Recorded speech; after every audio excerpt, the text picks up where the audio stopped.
pues de veras que estamos muy contentos el día de hoy en este especial que tenemos en general sobre la situación económica que hemos enfrentado el 2020 y quién mejor que para orientarnos, para darnos su punto de vista enterado que el director editorial del Economista, nuestro queridísimo amigo Luis Miguel González. Luis Miguel, ¿cómo estás? Encantado de estar aquí, Tere, Jaime, buen día. No, bienvenido, Luis Miguel. Te agradecemos mucho, Luis Miguel, que estés con nosotros en este fin de año tan difícil, tan turbulento que hemos enfrentado. Si quieres empezamos, Jaime. Adelante. Claro que sí. Mira, queríamos platicar contigo de una cosa muy concreta. La propuesta de cambios a la ley del Banco de México. En teoría es una propuesta que ya, bueno, no en teoría, es una propuesta que ya fue aprobada por el Senado y llegó a la Cámara de Diputados.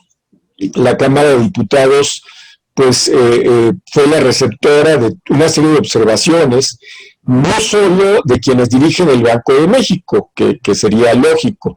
Me llama la atención que incluso las personas que ha mandado, que ha propuesto para ser directivos del Banco de México, el presidente López Obrador, han estado en contra de esas reformas, para no hablarte de los banqueros privados, para no hablarte de pues muchos expertos, e inclusive me parece que Moody's y hasta Santiago Nieto han dicho, oiga, pues tengan cuidado con eso. Para la gente que dice, bueno, pues ¿de qué estamos hablando?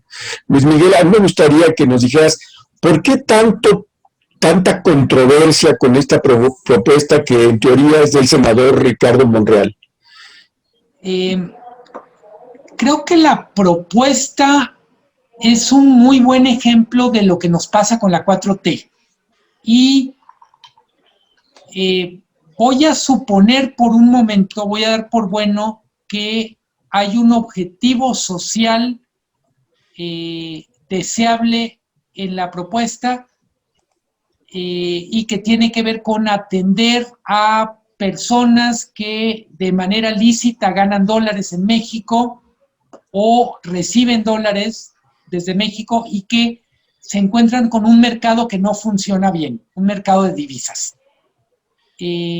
Lo que vimos en esta última semana es una ausencia de diálogo desesperante, un diálogo de sordos, una mesa de trabajo donde inexplicablemente no hay expertos, no hay personas que tengan la capacidad técnica para resolver con argumentos técnicos algo que se quiere hacer.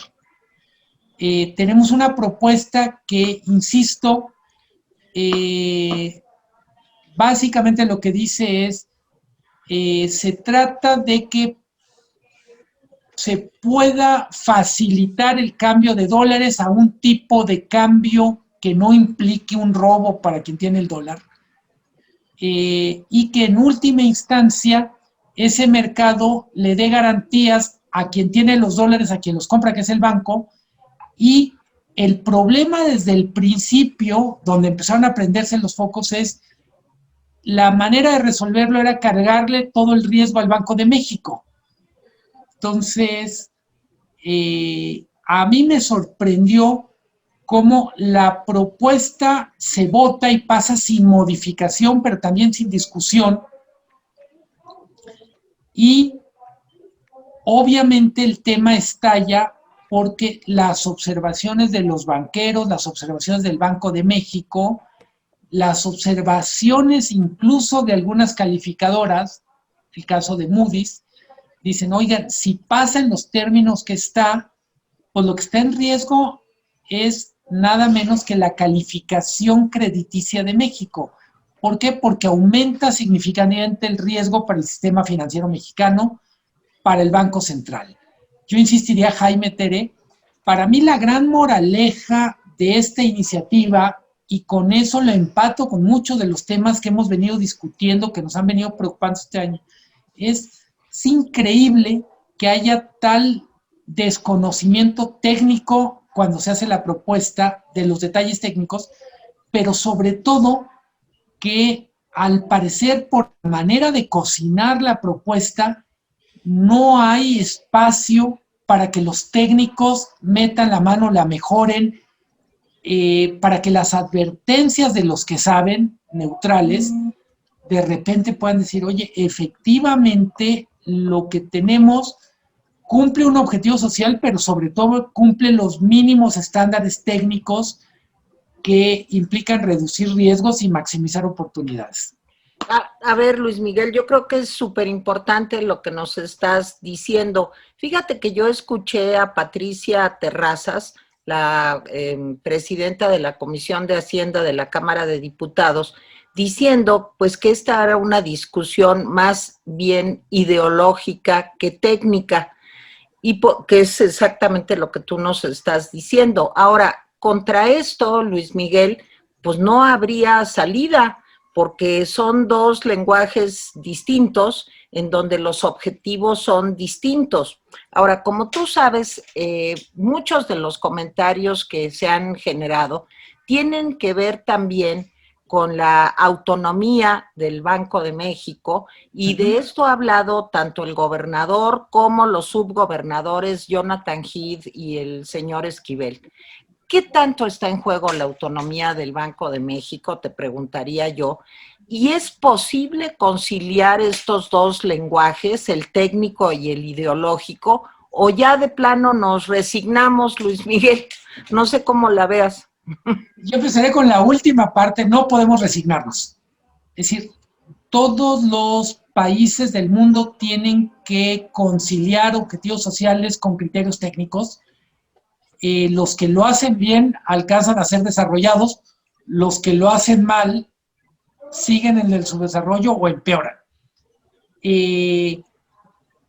Yo diría que, ahora sí, como el Chapulín Colorado, sin querer queriendo, le hicieron un favor a la autonomía del Banco de México. Yo diría que en estos 15 días de discusión de la ley, lo único que está claro es que el gran ganador fue el Banco de México, y me refiero al gran ganador porque terminó siendo el valor no cuestionado que obliga a posponer la reforma. Es decir, se pospone porque quienes habían pensado que no era un tema relevante tuvieron que reconsiderar y dijeron, vamos a ver de qué manera lo hacemos. También hay que decir, la autonomía del Banco de México no es un valor absoluto. Es decir, la autonomía del Banco de México significa algo en la medida en que produce un valor social, un valor económico para la sociedad o para el país. En este momento el Banco de México es la institución económica más creíble en México, pero también en el mundo. Eso significa muchísimo para México en este momento. Y cuando digo este momento, pienso 2020, la 4T, pero pienso también en una perspectiva de tiempo más largo. Ha significado mucho en los últimos 10 años. Hay que recordar, el Banco de México, más o menos por ahí del 2015, es el que regaña a través del gobernador Carstens al gobierno de Peña por estar endeudándose mucho. La primera advertencia, digamos, con autoridad, con peso, valga la expresión, del gobernador Carstens, la primera advertencia de que se le están pasando las cucharadas al endeudamiento en el gobierno de Peña no viene de la oposición política en el Congreso, no viene de ningún partido político, viene del gobernador Carstens, que dice, traemos niveles de deuda que son en sí mismo un riesgo. En ese sentido, yo diría, el Banco de México nos ha hecho creer en la importancia de su autonomía, y cuando está toda esta discusión, me refiero a la semana pasada y esta semana, cuando se dice aguas con poner en riesgo la autonomía, en un primer momento el argumento es de técnicos, tecnócratas, incluyendo los dos subgobernadores designados por la 4T, Gerardo Esquivel y Jonathan Heath. pero paulatinamente este argumento va expandiéndose y llega a otros grupos que probablemente no eran tan conscientes de la autonomía del Banco de México.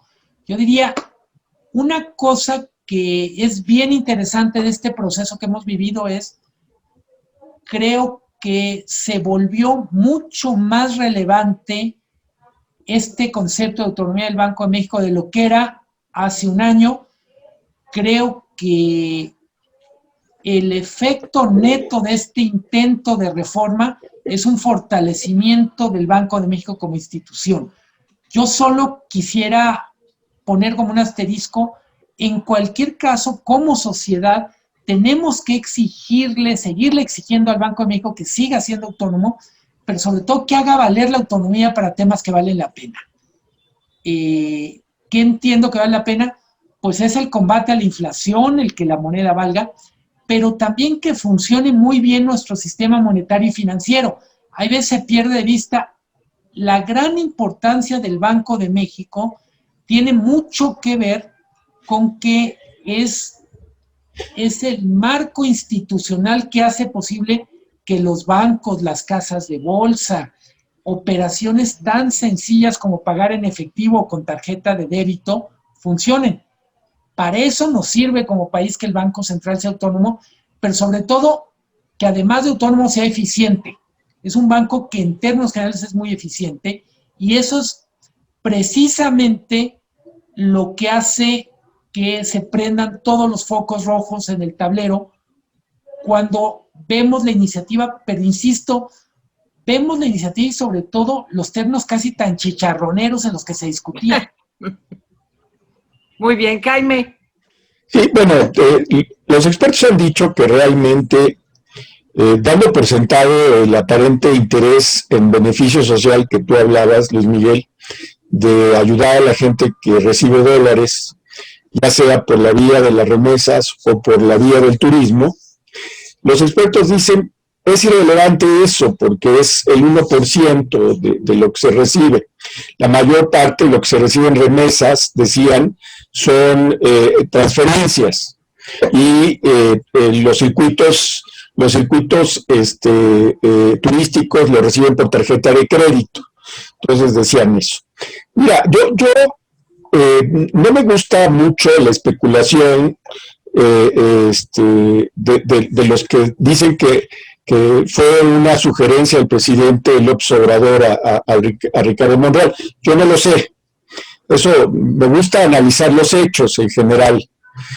Yo partía de la base de que el presidente no había hablado de esa iniciativa y yo decía, bueno, pues es una iniciativa que parece provenir del propio Monreal, como otras iniciativas del propio Monreal. Yo no sé, porque en general el presidente no necesita que nadie salga a decir sus ideas, él las dice sin ningún problema.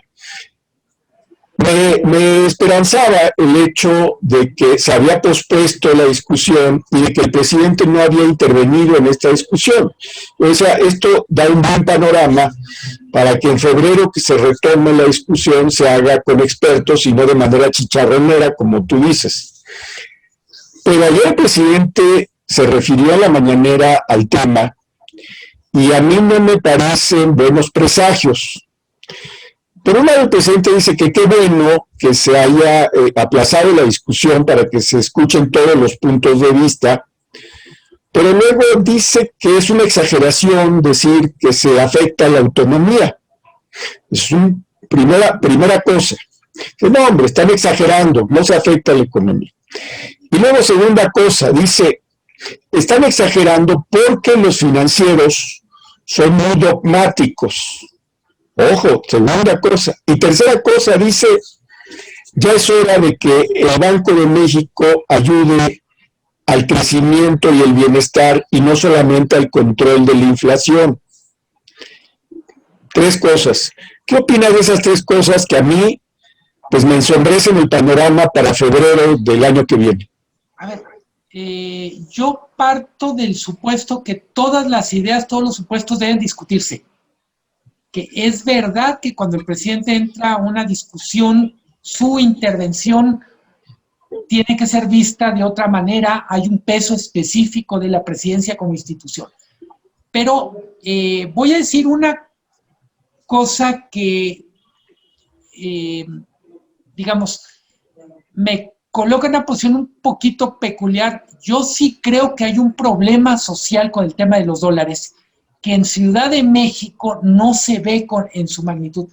Hay zonas de este país que están muy dolarizadas y me parece que es absurdo que el supuesto sea cualquier persona que tiene dólares tiene que demostrar que no es un narco, que no está en el crimen organizado. No creo que la cifra de que es solo 1% de las remesas sea correcta. Creo que pongo clarísimamente el tema de zona fronteriza norte. La cantidad de personas que reciben dólares cotidianamente porque trabajan en un restaurante, en un club deportivo, digamos, evidentemente tienen problemas para cambiar dólares, para guardarlos, pero lo mismo ocurre con zonas de alta migración o zonas donde vive mucho gringo. Pongo el caso de Ajijic, en Jalisco, que conozco muy bien, el caso de San Miguel Allende, que más o menos conozco. O sea, lo que quiero decir, Jaime, es, me parece súper relevante que discutamos el tema de la autonomía central para fortalecerla, insisto, entiendo fortalecerla, no como un fin en sí mismo, sino como un fin que a su vez tiene que darnos un retorno como sociedad en forma de estabilidad, en forma de institucionalidad.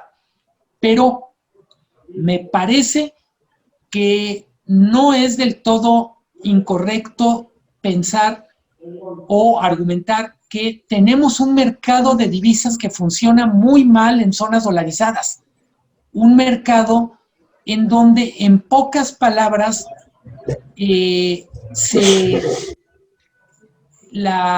digamos, funciona muy mal porque hay un tipo de cambio de referencia que no sirve y que literalmente hay un grupo de pocos compradores que termina pagando lo que quiere por los dólares de la gente. O sea, cuando digo lo que quiere es pagando los dólares a 15, a 14 pesos, simplemente porque todo está diseñado para perseguir narcos, perseguirlos mal, por cierto. Y entonces, nomás para ahora sí entrar de lleno a tu pregunta, yo lo que diría es, me parece que lo que quedó claro es, no valía la pena el riesgo de manchar o dañar al Banco Central para resolver esto, pero no creo que sea un tema tan pequeño. Yo reto a muchos de los que dicen eso que vayan a la frontera, platiquen con gente que no es narco, para que vean lo fácil que se trabaja con dólares ahí, que vayan a zonas de alta migración en Michoacán, en Jalisco, en Zacatecas. Entonces, me vuelvo a lo que decía al principio, Jaime, Tere, me impresiona cómo algo que podía haber resuelto un problema social se hizo tan mal hecho que entonces ya el problema social quedaba a medias y entonces la preocupación es cómo no descomponemos el Banco Central. Vuelvo a lo que dices tú del presidente en la mañanera. Me pasa con la mañanera que digo, hombre, si se va a meter el presidente, que le pasen una tarjeta informativa. O sea, no puede haber tanta ignorancia concentrada en tan pocas frases. Oye, Luis Miguel, pero fíjate, por otro lado también se habló de que esta ley tendría dedicatoria, que estas modificaciones, digamos, tendrían dedicatoria. Y que seguramente hay un interés en apoyar a algún banco, a Banco Azteca, digamos, para decirlo claro, con relación a este tema. Se habla también, todo es a nivel de rumor, ¿verdad? Pues que en el fondo, lo que está en juego es la posibilidad de que el presidente, dada su avidez de recursos para sus programas sociales y de cara a las elecciones del 2021, pues pudiera meter mano en las reservas, casi, no sé, no me acuerdo, 95,000 millones de dólares. 200,000. ¿Cómo ves tú esto? ¿Tiene dedicatoria? Sí nos lleva, digamos, a ese momento súper peligroso de que el presidente pudiera meter mano en las reservas. Lo de que tiene dedicatoria abarcó mucha de la discusión y yo lo que diría, hay que ver más allá del personaje, el mercado financiero en México, en términos generales, funciona con grandes jugadores que tienen más o menos, vamos a decir, son 8 grandes bancos que en términos generales dominan abrumadoramente todos y cada uno de los mercados, tarjetas de crédito, hipotecarios, cambios de divisas, fideicomisos. En algún sentido, Banco Azteca hay que verlo como un retador al establishment. Entonces, cualquier cambio al establishment favorece a los jugadores que están fuera del... quien afirma todo esto, la dedicatoria, en buena medida también tendría que probarlo, pero lo que quiero decir es, lo que es lógico es la forma en que funciona nuestro mercado financiero tiene que ver con una estructura de mercado donde son muchos bancos, digo, un grupo de 8 bancos aproximadamente, que tienen la capacidad de encabezar todos y cada uno de los mercados. Solo lo digo como anotación, es normal que cuando hay un cambio de reglas va a haber alguien que pueda ser beneficiado. Se decía, los grandes ganadores serían Banco Azteca y Banco Coppel. Ajá. Pero en última instancia, insisto, no solo hay que verlo desde el punto de vista de las conspiraciones, sino de competencia en los mercados. Es un cambio de reglas del juego, generaría nuevas dinámicas de competencia, etcétera. Pero me quiero enfocar en lo que dices tú. ¿Por qué se dice que podría meter mano a las reservas? Básicamente, el argumento lo dice Gabriela Siller de Banco Base y su lógica, ella es una persona muy inteligente, una economista muy competente, básicamente lo que dice es, se abre la puerta a más modificaciones al Banco de México. Es decir, hay que ver esta iniciativa literalmente como si estuvieran poniendo un piecito en el lago de tiburones a ver qué pasa. Entonces, no es que esta iniciativa en particular tuviera los alcances para que Banco de México entregara las reservas a la 4T, etcétera. Pero lo que decían es, en particular Gabriela Siller, hay que verlo mucho más como una especie de prueba a ver qué pasa. Yo, perdón, pero aquí me gustaría, antes de darle la palabra a Jaime, ¿qué pasaría si este primer pasito se convierte en muchos pasitos para de veras meter mano? ¿Qué significaría eso para México? El que se utilizaran las reservas, pues con otro propósito, que ser reservas, digamos, para los programas sociales. ¿Qué pasaría en ese escenario, Luis Miguel? A ver, pero nomás para preocuparte, el Banco de México es mucho más que la bodega de Rico MacPato. Es la máquina de producir billetes, es la máquina que reglamenta cosas que probablemente los más jóvenes que nos estén escuchando no recuerden, pero cosas como el encaje bancario. O sea, lo que quiero decir es, mucho de las reglas de operación del sistema financiero se hacen a 4 manos entre Secretaría de Hacienda y Banco de México. Pero si lo tenemos que decir así, de institución a institución es más institución el Banco de México que la Secretaría de Hacienda, por tradición, por historia, por la propia noción de autonomía. Entonces, lo que yo diría es, si el Banco de México deja de funcionar como una institución del Estado y se vuelve un brazo del gobierno, pues es el acabose, en todos los sentidos. El comunicado de Moody's, que yo creo que es de todo lo que se dijo en la discusión lo que significó la advertencia más seria para los legisladores, para el propio presidente, fue este comunicado de Moody's, que en pocas palabras lo que dice es: entendemos que en México no impera el Estado de Derecho, que hay problemas con muchos temas. Pero una de las razones por las que mantenemos el grado de inversión, etcétera, es porque sabemos que hay un banco central autónomo que funciona.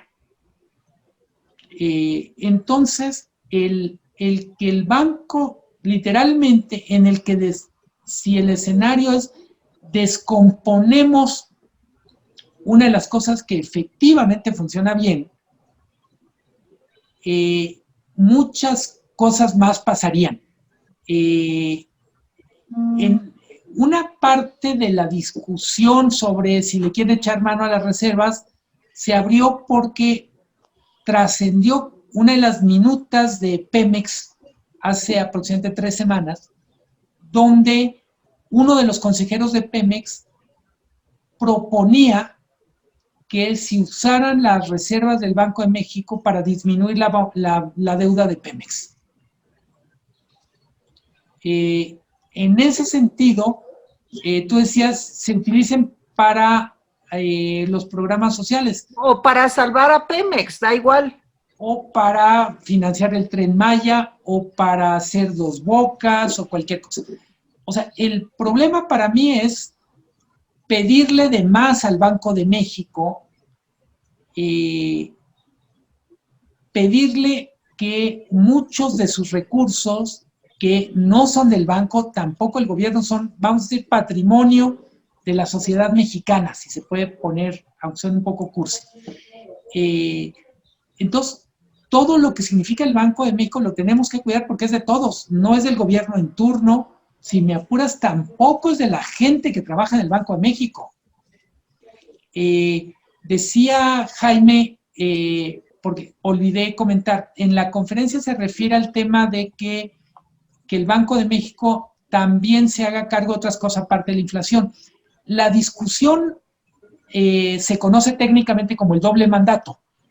Algunos bancos centrales, aparte de la inflación, del control de la inflación, tienen el mandato de procurar el crecimiento. El ejemplo más cercano es la Reserva Federal de Estados Unidos. A mí no me parece una mala idea discutir si también puede el Banco de México contribuir al crecimiento, etcétera, cómo debería contribuir, porque creo que tenemos que estar abiertos a discutir todo, pero lo que me preocupa discutir en este momento con la 4T o en el contexto de la 4T, en algunos casos es reducir los términos de la discusión al mínimo común denominador.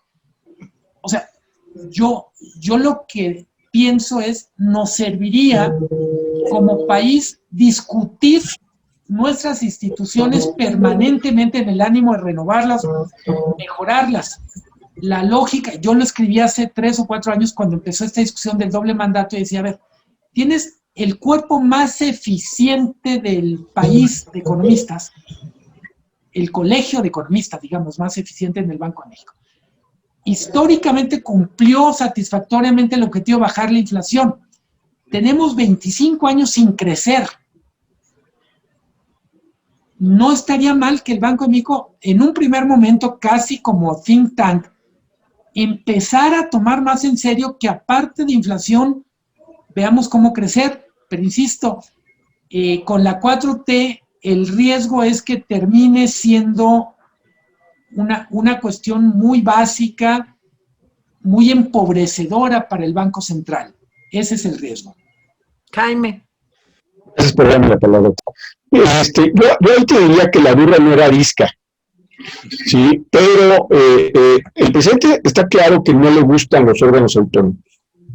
No le gustan. O sea, no ha derribado a los órganos autónomos, a otros los ha minimizado, arrinconado, otros están en proceso de desmontarlos, en fin, yo creo que no le gustan, y no le gustan porque no los controla y porque no puede utilizarlos para su proyecto. Él tiene un proyecto, puede ser loco o hábil o sabio, pero tiene un proyecto. Entonces no le interesan los órganos autónomos en ese proyecto. A mí me parece que hay un riesgo de que hemos visto al presidente que enfría las discusiones, por ejemplo, las de los fideicomisos, que cuando se planteó, pues hubo un gran coro de voces, y luego se enfrió la discusión, o sea, se pospuso, y luego el presidente regresó y ¡pum!, dio el tajo. Entonces, a mí lo que me preocupa es que, por los dichos del presidente de ayer, el presidente lo que está haciendo es celebrar que se va a enfriar la discusión en diciembre y que la discusión no cambie mucho, es decir, que las mesas estas que está organizando el Congreso del Banco de México no cambien mucho la decisión final. Esa parte me preocupa. Yo estoy convencido de que el gobierno de México tiene graves problemas monetarios. O sea, yo creo que este asunto de la recaudación fiscal, que no fue tan desastrosa este año, pues por el cobro que se les hizo a los que debían, me parece que no se va a repetir en el 2021. Entonces sí creo que ante los compromisos que el presidente tiene, el poco crecimiento que hay, pues el riesgo es que el presidente diga en febrero, pues vamos a ver cómo nos va, y que siga esta cosa. Porque el presidente, cuando se empeña en algo, generalmente lo saca adelante. No hemos podido, los que no estamos de acuerdo con una u otra medida, los partidos políticos, los empresarios, no han podido frenar ninguna de las opciones, ninguna de las cosas en que se ha empeñado el presidente. Lo más que se ha podido hacer es enfriarlas y luego viene el manotazo. ¿Tú qué riesgo ves que esto pudiera ocurrir en febrero? El riesgo es real, coincido. Creo que hay que estar alertas. Digamos, coincido al 100% con lo que dices. Hay un riesgo que la retirada de la ley sea una especie de retirada táctica y que vuelva en los mismos términos. Pero insisto, la ley, sobre todo la propuesta que aprobó el Senado, tenía problemas muy serios técnicos. Entonces, lo digo porque lo decía Tere al principio, hay problemas de conciliación entre lo ideológico y lo técnico, pero también, como dices tú, en algunos casos hay problemas de, si se puede decir así, querer resolver unos problemas creando otros. O sea, evidentemente tenemos un problema como país de que estamos creciendo poco, pero creo que si estamos creciendo poco, nomás para clarificar mi punto, no es por culpa del Banco de México, es por culpa, por ejemplo, tenemos niveles muy bajos de inversión pública y privada, y eso no se resuelve quitándole autonomía al Banco de México, por ejemplo.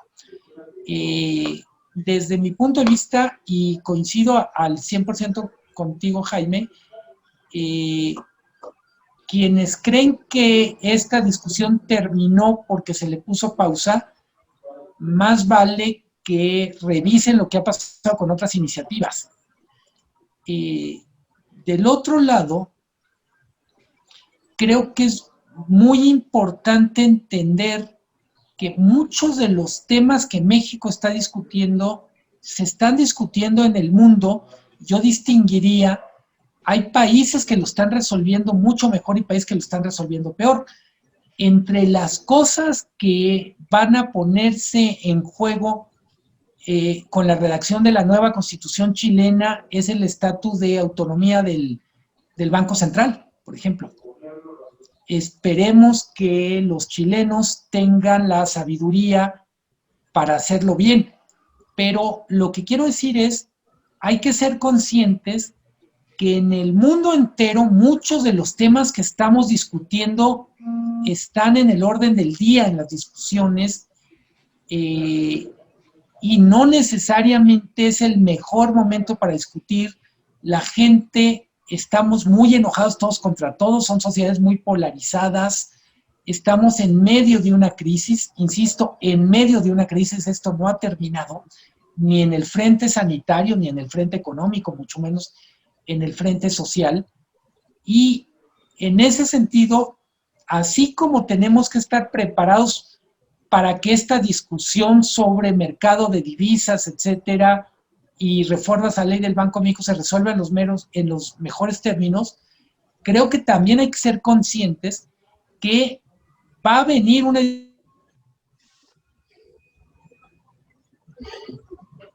Se cortó Luis Miguel. ¿Me corté yo? No, tú no, Jaime. Estamos grabando, pero sí se salió del aire. Me salió del aire. Sí, pues no sé, Jaime, tú ayer mostrabas tu preocupación no sé si ya regresó Luis Miguel. ¿Ya No, está? Adelante. Entonces decía, mi punto es, así como va a volver esta discusión sobre reformas a algunos artículos de la ley del Banco de México para el mercado de divisas, es previsible que más pronto que tarde también veamos una discusión sobre autonomía del Banco Central. Está ocurriendo en otros países y yo lo que diría es, hay que estar preparados para discutir con los mejores argumentos.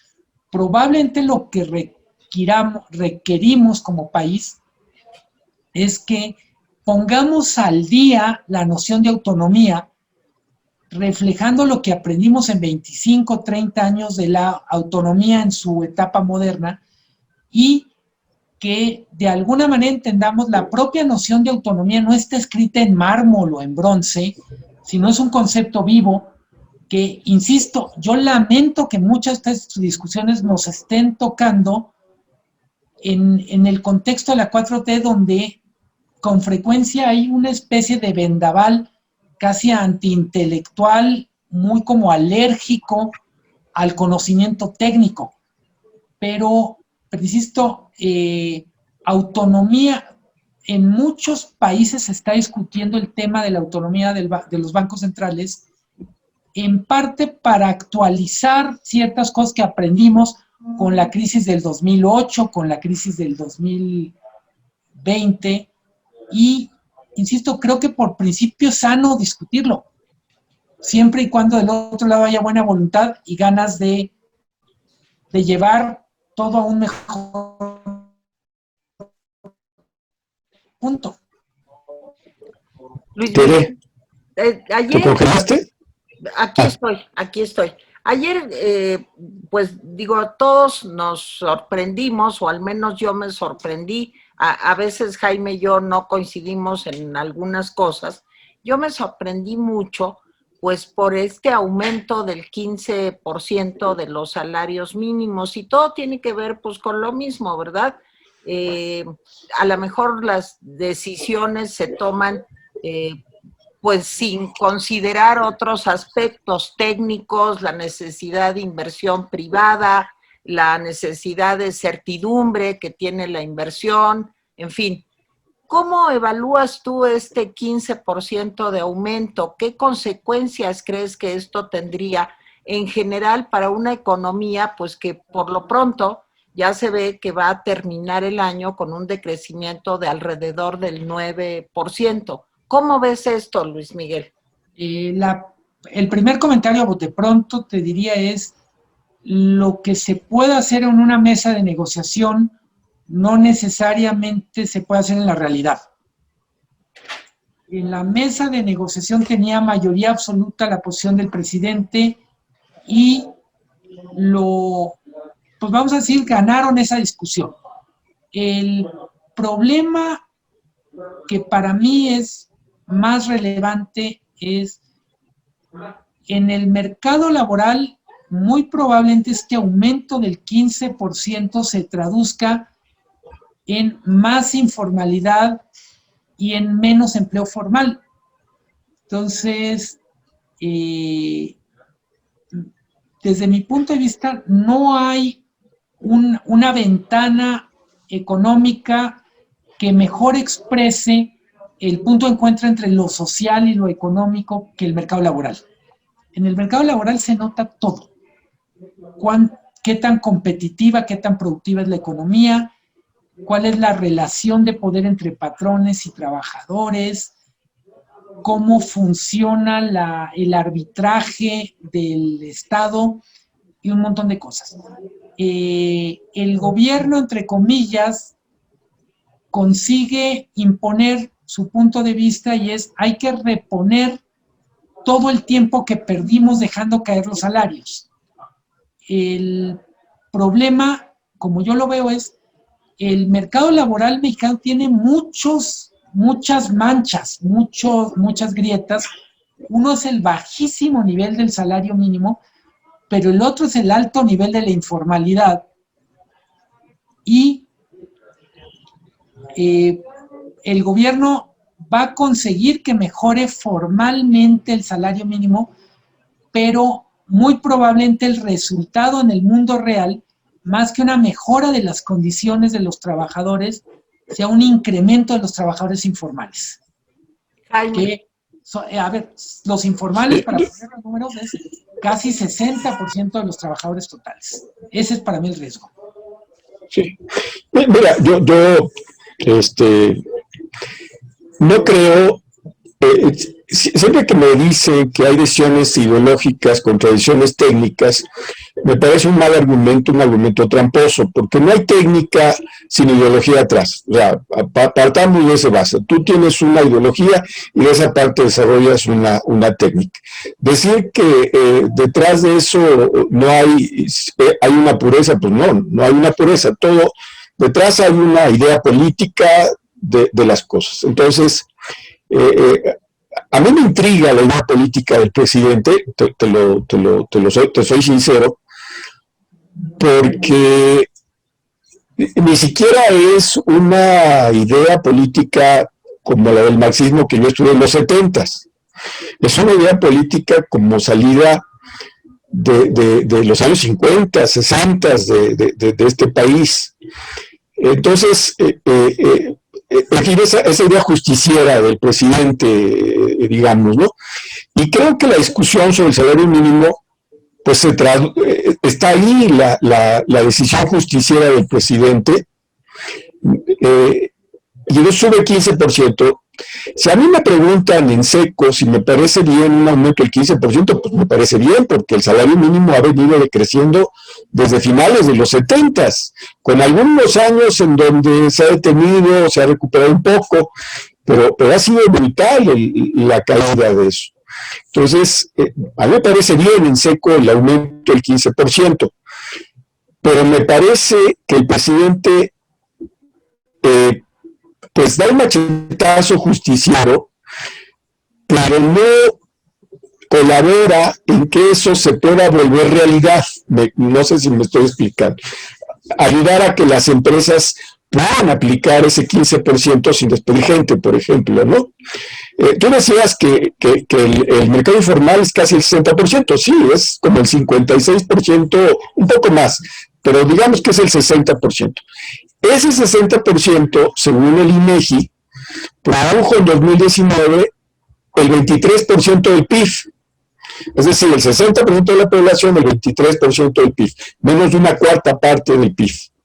Y la economía formal, que son 40, 43% de los trabajadores, pues produjo el resto, o sea, 77% del PIB. Es decir, la economía todavía sigue produciendo gracias al trabajo formal.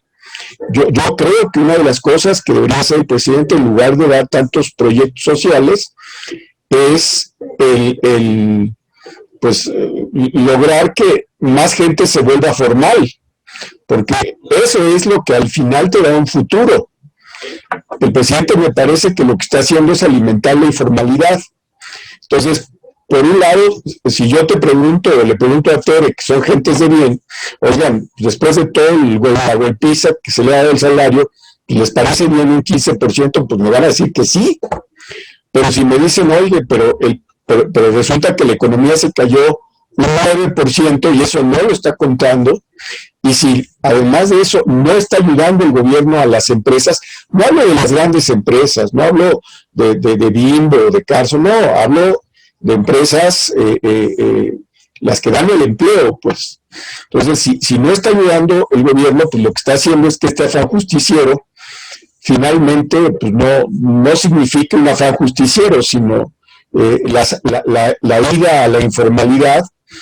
Pero también ese es un proyecto, Luis Miguel, porque los informales son políticamente cooptables, ¿no te parece? Son muchas cosas. En casi todo estoy de acuerdo. Empezamos por, obviamente, hay una deuda social con los trabajadores que están en la parte más baja de la pirámide o escalera social. 15% correspondería a este proyecto de restaurar algo de lo mucho que se perdió. Ahí ves la discusión con el mínimo sobre si corresponde o no a la productividad. Es decir, el salario mínimo no tiene que ver con productividad, tiene mucho más que ver con una especie de derecho social. Pero coincido también contigo, Jaime, en el sentido de si es un buen momento para mantener este ritmo de recuperación del salario mínimo. Evidentemente no lo es. Es la caída de la economía, pero también es la destrucción del empleo formal y la pérdida de oportunidades laborales para mucha gente. Entonces yo diría, es un pésimo momento para implementarlo. Tiene que ver con algo que a lo largo de este año nos ha desesperado del presidente, cuando menos a mí, y es actuar como si la crisis no existiera en la magnitud, en la profundidad que existe.